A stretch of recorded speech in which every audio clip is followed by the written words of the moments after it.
네, 오늘 집중 분석에서는 오늘 나온 3분기 성장률 얘기를 가지고 우리 경제 전반을 다시 한번 좀 짚어보고 내년 경제에 대한 걱정도 많이 있어서 내년 얘기까지 뒷부분에 가서 좀 다뤄보도록 하겠습니다. 오늘 두 분 모셨습니다. 숙명여대 신세동 교수님 나오셨고요. 단국대 김태희 교수님 나오셨습니다. 두 분 어서 오십시오. 오랜만에 뵙습니다. 네. 오늘 성장률 얘기부터 먼저 시작을 할 텐데 총평이라고 그래야 되죠. 간단하게 일단 한번 나는 요거 이거다 이렇게 말씀 한 말씀만 듣겠습니다. 교수님부터 먼저 하실래요? 전년 동비 성장률 2.0 충격적이죠. 그리고 그 2.0도 사실은 4.45입해서 2.0 같아요. 1.9 한 6점 나온 것 같아요. 1.96 정도. 네, 근데 이제 반올림해서 2.0인데 이게 1.96이냐 2.0이냐가 별거 아닌 것 같지만 사실은 굉장히 큰 거죠. 따라서 저는 전년 동비 2.0%는 아마 최근 거의 뭐 한 10년 가까운 내로는 가장 낮은 수준이라서 금융 이후에 그렇다고 그러더라고요. 예, 충격입니다. 예, 우리 김 교수님은 한 말씀 해주신다면? 우선 지금 이제 거의 외환위기 수준 이야기가 많이 나와요. 우선은 투자, 소비 이게 가장 최악으로 지금 닿고 있고, 수출 경우는 좀 된다 그러는데 사실은 이제 반도체 효과죠. 내용으로 들어가 보면. 사실은 지금 이런 상황 속에서 사실 정부가 어저께 대책 발표한 이런 걸 보게 되면 너무 동떨어진다. 그래서 사실 쇼크는 오래 가지 않겠냐 생각합니다. 그 얘기는 지금 마침 말씀해 주셔서 이따가 따로 어제 나온 대책 내용과 좀 연계해서 또 말씀을 드리도록 하겠습니다. 자, 하나하나 조금 이제 좀 그 구체적으로 좀 얘기를 좀 해보겠습니다. 투자 얘기를 일단 안 할 수가 없는데 일단 가장 집적으로 성장률을 끌어내린 건 이번에도 투자죠. 네, 건설 투자하고 설비 투자. 네. 그 2분기 연속 마이너스인데요. 투자는 우리가 뭐를 명심하셔야 되냐 하면 기계라는 것은 1년 가만 놔둬도 이게 뭐라 그럴까 감가상각이라고 할 정도로 이렇게 효력이 떨어지지 않습니까? 그렇죠. 그러니까 우리가 기계가 10년 수명이라고 하면 1년에 10%가 그 효력이 떨어진다, 약효가 떨어진다고 보면 10% 투자가 되어야 작년에 그 수자를 유지를 한단 말입니다. 그래서 통상적으로는 10에서 20% 투자가 되면 그냥 작년에 그 기계 수준이 유지되는 거라고 보는데 지금 마이너스 뭐 거의 10% 아닙니까? 그렇죠. 이거는 감가상각에 더해서 7% 감소한다는 거니까 실질적으로 기계는 거의 한 20% 정도의 그 생산 능력의 설비의 능력이 줄어든다고 봐야 되는 거죠. 그만큼 기업들이 투자를 특히 설비에 대한 앞이 투자를 캄캄하다 이 안 한다 이 얘기네요. 또 하나가 이 설비 투자 쪽이 사실 수치상으로는 설비 투자보다 건설 투자 쪽이 더 나빴잖아요. 건설 투자가 이렇게 나쁜 것도 뭐 외환위기 처음이라고 가장 낙폭이 컸다고 그러더군요. 맞습니다. 어떻게 보셨어요? 건설 투자 부분은? 매우 심각한 거죠. 사실은 건설 투자 두 가지인데요. 하나가 이제 토목 투자, 토목 건설. 이 부분은 주로 SOC 사업이랑 관련이 됩니다. 뭐 도로 건설, 뭐 그렇습니다. 다리 놓고 이런 거죠. 예. 근데 그건 뭐 우선 정부 예산이랑 직결되는데 그렇죠. SOC 예산을 대폭 지금 삭감을 해버렸죠. 예. 그 다음에 이제 이 건설 부분에서 주택도 있습니다. 근데 주택 부분은 뭐 아시다시피 지금 부동산 정책이 서서히 짚었죠. 그러니까 뭐 어떻게 보면 공급을 확대하는 그런 부동산 정책이 아니고 공급을 억제하는 부동산 정책을 취한다는 이야기는 뭐 건설사가 뭐 질 이유가 없는 거죠. 그래서 결국은 이제 이 외환위기 수준 정도로 건설 투자가 최악의 상황으로 갔다 이렇게 보시면 되겠습니다. 지금 일단은 건설 투자, 설비 투자, 투자의 이 두 파트 가장 중요한 두 파트에 대해서 각각 두 교수님한테 말씀을 들었습니다. 그러면 여기서 좀 이 투자 부진 얘기는 좀 마무리를 했으면 좋겠는데 이 투자 부진을 좀 회복하려면 어떻게 해야 될지 어제 정부가 대책을 좀 몇 가지 관련돼서 민간 투자 활성화하겠다는 대책을 내놨지 않습니까? 요거랑 연계해서 두 분이 어떻게 생각하시는지 말씀을 들었으면 좋겠습니다. 그 사실은 문재인 정부가 들어섰을 때 뭐 그게 촛불 혁명이든 무슨 혁명이든 우리가 기업을 하는 사람의 입장에서 10년 그 박근혜 이명박 정부가 끝나고 조금 의외로 의외인 방법으로 문재인 정부가 들어섰단 말이죠. 이게 친노동 정부고 상당히 진보적인 정부다. 이게 들어섰다고 했을 때 우리나라 기업들은 어떤 마인드를 가졌을까요? 아, 박근혜 이명박 정부랑 다 똑같은 스탠스일 거니까 뭐 그냥 경제 분위기는 그냥 계속 갈 거다 이렇게 생각을 했을까요? 야, 앞으로는 어떤 카드가 나올지 모르겠다. 앞으로 어떤 정책이 나올지 모르겠다. 이건 좀 더 지켜봐야 되겠다라고 하는 그런 불안감이 앞섰을까요? 그래서 심리적으로. 투자 수치를 보면요. 예. 투자 수치를 보면 이 문재인 정부가 들어서는 기점을 해서 그 작년 2분기인데요. 해서 투자가 확 꺾였습니다. 물론 반도체 투자가 작년 3분기에 폭발적으로 늘어났긴 했지만 그걸 빼고 보면 저는 투자 분위기는 문재인 정부가 들어서면서부터 상당히 죽은 부분이 있다. 따라서 문재인 정부에 대한 그 민간 비즈니스 쪽에서의 불확실성 또는 어떤 불안감 이런 것들이 투자를 가로막는 굉장히 중요한 어떤 심리적인 근거가 아닌가. 그런 관점에서 보면 이 투자를 살리기 위해서는 네. 뭐 이자율이랄까 뭐 이런 문제가 아니고 이 정부의 기본적인 정책 방향에 대해서 민간 기업들이 어떻게 보는가라고 하는 그 부분을 건드려 주지 않으면 저는 계속해서 투자는 부진할 가능성이 있다고 보는 겁니다. 그러니까 뭐 최저임금 인상, 근로시간 단축, 비정규직 정식 전환 등등 그동안에 문재인 정부가 추진해왔던 이런 정책들이 기업들 입장에서 봤을 때는 그렇죠. 부담을 키운다. 이게 문재인 정부가 근본적으로 추진하는 것이 이런 것이구나. 그렇게 된다고 하면 기업 환경은 점점 안 좋아지겠구나. 예. 그러면 여기서 오래 하는 것보다는 빨리 걷어서 나가든지 아니면 접든지 해야 이런 심리가 좀 많다. 따라서 정부가 진정으로 그 투자를 살려서 한국의 성장을 하려면은 이런 분위기에 대해서 대답을 내놔줘야 된다고 보는 거예요. 알겠습니다. 김태희 교수님. 네. 지금 신 교수님 말씀하신 대로 그런 어떤 정부 정책의 어떤 방향 이런 부분들이 기업들한테 기존 정부와는 조금 다른 측면에서의 어떤 불안감도 있을 거고 심리적으로 또 경기적인 그러니까 지표적인 부분이라든가 뭐 그러니까 순수하게 경제적인 측면에서 어떤 순환이 좀 뭐 순환 사이클이 좀 뭐 하강이라든가 예를 들어서 아니면 뭐 제조업이 예전에 비해서 조금 안 좋은 이런 부분들 그러니까 새로운 대체 신성장력을 못 만들었던 부분 이런 부분들 때문에 지금 기업들이 투자가 좀 부진하다고 볼 수는 없을까요? 사실 정반대인데요. 이제 경기적인 요인이거든요. 근데 경기적인 요인으로 보면 세계 경기가 좋으니까 어떻게 보면 우리도 같이 잘 돼야죠. 그러니까 사실은 수출도 잘 됐지 않습니까? 그럼 기업도 또 투자를 하고 이게 정상이죠. 예. 근데 문제는 다른 나라는 잘 나가는데 우리는 안 되는 부분은 아까 우리 신 교수님 말씀하신 거랑 맥을 같이 해요. 사실은 어떻게 보면 기업 때리기 정책이 너무 강했다는 거고. 예. 그다음에 어제 제가 이 기재부에서 발표한 걸 보면서 굉장히 실망을 했습니다. 그러니까 결국 굉장히 경기가 안 좋은 상태에서 그걸 대책으로 내놨는데 가장 중요했던 게 뭐냐면 기업이 투자를 해야 되는 거 아닙니까? 예. 그럼 기업 투자하는데 가장 요구했던 부분이 규제를 풀어달라고 하는 건데 예. 어제 사실 규제에 대해 가지고 앞으로 풀 거란 이야기를 한 거예요. 지금까지도 안 됐던 거고 앞으로도 안 된다는 이야기입니다. 왜? 앞으로 그 논의하겠다. 그러니까 연말까지 뭐 내놓겠다고는 네, 했는데요. 그건 새로운 이야기가 아닌 거죠. 왜? 지금 대충 이야기는 들어보면 이제 집권 여당에서 이제 반대를 하는 거예요. 그러니까 대표적으로 이제 뭐 하다못해 카풀 하나도 못 푸는 거니까. 그렇죠. 자, 그 사이에 어떤 일이 벌어졌냐 그러면 우리나라 기업들이 돈을 가지고 또 해외로 나가버렸습니다. 네. 그래서 기본적으로 우리나라의 어떤 해외로 자금 유출이 작년도부터 해가지고 급증해버린 거예요. 그런 내용으로 들어가서 보니까 아니 중소기업이 이렇게 많이 나가? 서비스업이 그렇게 많이 나가? 그러니까 어떻게 보면 해외로 자본 유출이 과거 대기업만의 문제가 아니고 제조업만의 문제가 아니고 중소기업과 서비스업으로 전방위로 간다는 거죠. 아까 말씀하신 최저임금 문제. 그다음에 근로시간 문제 이런 부분들 때문에 야 이게 또 한국에서 이 기업 못하겠다. 사실은 외국 나갈 돈이 한국에서 투자가 돼야 되는데 예. 그 돈이 해외로 나가 투자했다는 겁니다. 그래서 사실은 지금 우리 경우에 있어 가지고는 기본적으로 정부가 명하게 그림을 보여주고 의지를 보여주고 집권 여당이 거기에 대해서 담보를 하지 않으면 제가 볼 때 기업을 다시 되돌리기 쉽지 않다.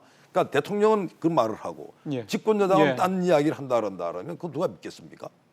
그러면은 어제 사실은 정부 대책 나오는 것과 관련해서 보면은 예를 들어서 이제 52시간 근무 제도에 따른 어떤 뭔가 좀 보완 관련돼서 이제 탄력 근무제를 이제 김동연 부총리가 이제 현재 3개월짜리를 6개월 내지 12개월까지 늘리는 방안을 검토하다 이런 얘기를 했단 말이에요. 그래서 그것 때문에 정부의 정책 기조에 좀 변화가 있는 게 아니냐라는 일부 해석도 있는데요. 교수님께서도 그렇게 보십니까? 김동연 장관하고 청와대하고 정책 그 견해가 다른 거는 뭐 처음부터 있었잖아요. 그리고 김동연 장관이 주장한 게 먹혀 들어간 적이 없잖아요. 지금까지. 네. 따라서 김동연 장관이 나는 이것을 탄력근무제를 3개월에서 뭐 6개월, 1년 그렇게 이야기하는 게 아니 언론에 대고 이야기하는 게 중요한 게 아니고 청와대 실장한테 이건 이렇게 가야 됩니다. 안 그러면 저 자리 내놓겠습니다. 이렇게 하는 게 더 중요하지. 언론에 대놔놓고 뭐 나는 6개월입니다. 12개월입니다. 한들 청와대가 움직이지 않으면 이게 됩니까? 저는 그런 면에서 보면 심한 말로는 언론 플레이하는 거 아니냐. 우리는 김동연 장관이 어떻게 말하느냐에 관심을 가지는 게 아니고 네. 실제로 그 탄력 근로제가 빨리 정착을 해서 보완이 되어서 국민들에게 불확실성을 주지 말자라고 하는 것이 포인트라고 하면 뭐 3개월에서 자기는 연장, 저는 그걸로 충분하지 않다고 보는 거죠. 예, 알겠습니다. 김태우 교수님도 네. 마찬가지 생각을 하시는 건가요? 아까 제가 말씀드린 대로요. 결국은 대통령은 그런 말씀을 하신 것 같은데 문제는 청와대도 그렇고요. 특히 뭐 집권여당 쪽에서는 아예 그냥 지난번에 보셨잖아요. 뭐 인터넷 은행하는 그것도 제대로 안 되는데 예를 들어 가지고 뭐 탄력금 문제, 심지어 최저임금에 대해 가지고 영세 기업들 이거 좀 차등 적용하자. 그 단칼에 안 된다 그러잖아요. 그래서 사실 그런 거 보면서 아 이게 기업들이 희망을 못 느끼겠구나. 지금 소기업들, 중소기업들은 아주 정말 참 딱 벼랑에 서 있거든요. 근데 그걸 잡아줄 생각을 안 하고 차등 적용 안 돼. 아니 그게 말이 됩니까? 사실 이게 지금 정부가 아직 너무 지금 태평이다 이게 얼마나 심각한지를 모르고 있다더니 보는 거죠. 그게 진짜로 쇼크라 생각합니다. 그러면은 이제 거꾸로요. 네. 그 동안에 정부가 보여왔던 여러 가지 뭐 경제 정책들, 이를테면 뭐 소득 주도 성장이라고 이제 제목을 달고놨던 이런 정책들이 바뀐다면, 그러면 기업들이 투자도 되고 늘리고 일자리도 되고 이렇게 창출을 할까요? 어떻게 보세요? 아니 근데 거기서 말씀하신 소득주도 성장을 바꾼다는 말이 구체적으로 뭐를 의미하냐는 거죠. 지금 이번에 사실 발표가 이게 어제 발표한 걸 보면요, 소득주도라는 말이 한 마디도 없어요. 어제 그랬죠. 네, 그래서 언론에서는 야 소득주도 성장이 바뀌는 거 아니냐 이렇게 이야기를 하거든요. 아니에요. 문재인 대통령의 국정 100대 과제에서 소득주도 성장이라 하면 그거는 질 좋은 일자리를 만드는 거예요. 그래서 그렇죠. 그게 소득주도 성장이에요. 그거는 변할 수가 없어요. 그런데 어제 나온 대책을 보면 질 좋은 일자리에 질 좋은 건 하나도 없고요.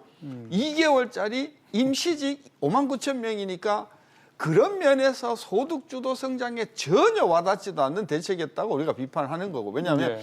질 좋은 일자리를 만드는 대책이 없었다는 것이죠. 예. 또 하나는요. 그거 보세요. 예를 들어 볼게요. 산림, 휴양, 관광 특구를 올 연말까지 지정하고 선정한다. 산업구조 고도화 민간 태스크포스를 구성해서 연내 추진하도록 한다. 연내 마련하도록 한다. 연내죠. 전부 연내예요. 이런 발표라면 하지 말라는 거예요. 해놓고 발표 좀 하세요. 근데 이게 이번에만 그런 게 아니고 작년에도 꼭 이런 식으로 해서 이제 더 이상 저는 정부가 발표하는 그 발표는요, 또 연내 뭐 이러겠구나. 좀 굉장히 실망 많이 했습니다.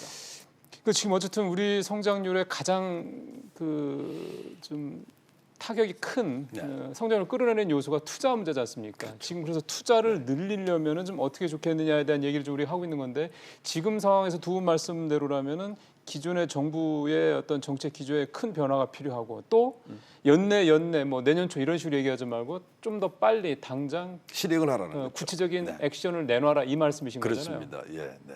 아까 말씀드린 게 이제 그런 거예요. 대통령께서 말씀하시는 거 보면 때로는 뭐 이 지난번에 최저임금 부분도 좀 유연하게 갈 것 같았는데 다시 원점. 근로시간 제도도 조금 유연하게 좀 접근한 것 같은데 다시 원점. 사실 이 문제는 이제 청와대와 집권 여당에서 입장 정리를 분명히 해야 된다.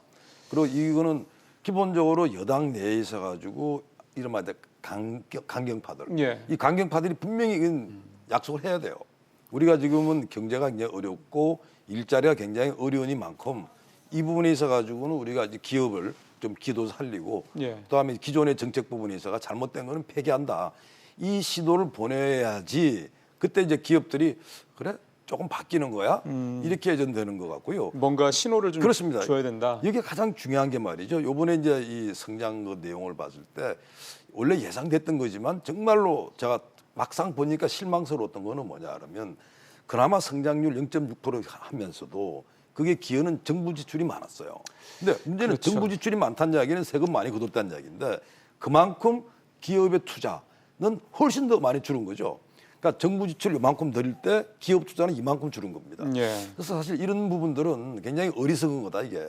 진짜로 경제를 살릴 마음이 있다면 정부 지출을 막 확장하는 데 아니고 기업이 투자를 많이 하고 그다음에 가게가 소비를 늘리도록 네. 예를 들어 가지고 지금 부동산 부분 말이죠. 너무나 난폭하게 해버렸거든요. 그러니까 다 그냥 꼼짝을 못 하는 거예요. 사실은 예. 그쪽에서 가계 부분에서 돈을 좀 써야지 소비가 올라가는데 소비를 완전히 부동산 정책 가지고 지금 눌러버린 이런 셈이거든요. 그렇죠. 그래서 사실 이런 부분들은 앞뒤가 안 맞는 정책들을 하고 있는데 이번 이 기회에 전반적인 예. 정책 기조를 청와대랑 당이랑 정부랑 진짜 의논을 해야 된다 하는 그런 말씀 드려야 될 것 같습니다. 이렇게 되면은 사실은 올해 성장률이 뭐 하는 목표치 2.7%, 전국 목표치 2.9% 달성하느냐가 그렇게 중요해 보이지 않습니다. 지금 그 수치가. 그죠? 그러니까 저는 뭐 오래전서부터 성장률의 무의미성 이게 우리 실생활하고는 전혀 그렇죠. 괴리된 체감도는 구름 위의 떨어지니까요. 그 수치라고 봐서 뭐 2.7% 성장도 못할 뿐더러요. 실제 우리 서민들이 겪는 경제 그 체감 경제는 상상을 초월할 정도로 저는 어려운 상황으로 지금 가고 있다고 봅니다. 알겠습니다. 김태규 네. 교수님. 연말에 정부는 이제 항상 내년도 경제 운영 방향을 네. 내놓잖아요. 네. 지금 아마 그 작업들을 이제 기재부를 중심으로 해서 이제 열심히 하고 있을 텐데 네. 이런 상황이라면 내년 상황이 좀 올해부터 어렵다는 걸 감안해서 뭔가 좀 변화를 좀 줘야 되지 않겠나 싶은데 어떤 것들이 들어가면 좋을까요? 저는 아까 규제 말씀드렸는데요. 그 규제에 관련돼서 대통령 말씀 말고도 집권 여당이 분명히 해야 된다. 왜? 집권 여당에서 지난번에 하다못해 이틀에 은행하는 제대로 못했거든요. 예. 거기서 분명히 이야기를 해야 되는 거고, 그다음에 지금 청와대에 들어가지고 제가 볼 때는 지금 이 정책실장과 네. 그다음에 정부의 경제부총리 사이에 있어가지고 너무나 다른 이야기들 하는 거예요. 사실은 이 컨트롤 타워가 그래도 되겠습니까? 네. 일사불란한 면도 없고요. 그다음에 그게 그러다 보니까 맨 싸우는 것 같아. 자기들은 안 싸운다 그러는데 우리가 볼 때 갈등에 빠져 있는 것 같고, 그다음 정책의 일관성도 없고. 예. 그래서 사실은 그것도 제가 볼 때는 경제팀 전면 개편해야 된다. 그리고 세수는 세푸대 가야 된다. 이런 생각을 합니다. 그래서 예. 지금 대통령께서 좀 심각하게 받아들이시고 정말 당의 수뇌부들 그리고 특히 예. 강성 이 국회의원들 불러가지고 당신 어떡할 거야 이거 협조할 거 안 할 거야 약속해 그렇게 한 예. 다음에 전면 이 개편해야 되지 않을까. 사실 그게 제가 예. 볼 때는 시장에 가장 큰 신호를 주고요. 아까 주식 이야기를 했는데요. 주가 올라갑니다. 그러면. 예, 알겠습니다. 지금 뭐 경제팀 개각까지 전면 개편해야 돼요. 전면 개편까지 전면 지금 개편해야 우리 김 교수님은 네. 말씀을 하셨고 마지막으로 신 교수님도 뭐가 좀 방점이 지켜야 될까요? 저는 엊그저께인가 대통령께서 한상을 만나서 업어주고 싶다고 말씀하셨어요. 왜 우리 중소기업, 자영업자, 이 지금 어려운 자영업자는 안 업어주시나요? 그리고 50년, 60년 전에 전쟁에서 사망하고 뼈를 60여 년 만에 발견한 그 박모 상사는 우리가 그렇게 소중하게 생각하면서 지금 이렇게 어려운 경제에 무거운 어깨를 지고 가는 중소자영업 650만의 중소기업을 위해서 대통령께서는 어떤 따뜻한 말씀을 하셨나요? 저는 그래서 대통령이 하실 수 있는 일이 별로 없다 사실은 경제에 관해서는. 저는 그래서 어려운 현장에 있는 서민들에 대해서 대통령이 끊임없이 생각하고 있고 같은 생각을 하고 있고 경제가 어려운 곳에 내가 누구보다도 동참을 하고 있다 하는 네. 이런 어떤 위로를 대통령께서 하시는 것이 좋은데 삼성 만나고 이재용 만나고 SK를 만나시는 것은 하시면서 현장의 어려운 중소기업을 만나시지 않는 것 같아서 저는 그런 부분은 청와대가 그렇게 하도록 빨리 해서 우리 서민 중소자영업자들의 희망을 조금 살려주는 일을 대통령께서 적극적으로 하셔야 된다고 봅니다. 예, 직접 좀 그런 현장에 조금 더 대통령이 이게 참 대통령이 참 그게 다 참 몸이 하나밖에 안 되는데 쉽지 않겠습니다만 어려운 분들일수록 대통령이 여러분들을 생각하고 있다라는 어떤 그런 모습을 보여주는 것도 어떻게 보면 심리적으로 조금 그렇죠. 뭐 위로감을 줄 수 있는 것도 있을 수 있을 것 같다는 생각 드네요. 오늘 어려운 주제 가지고 두 분과 말씀 나눴습니다. 말씀 잘 들었습니다. 네. 고맙습니다.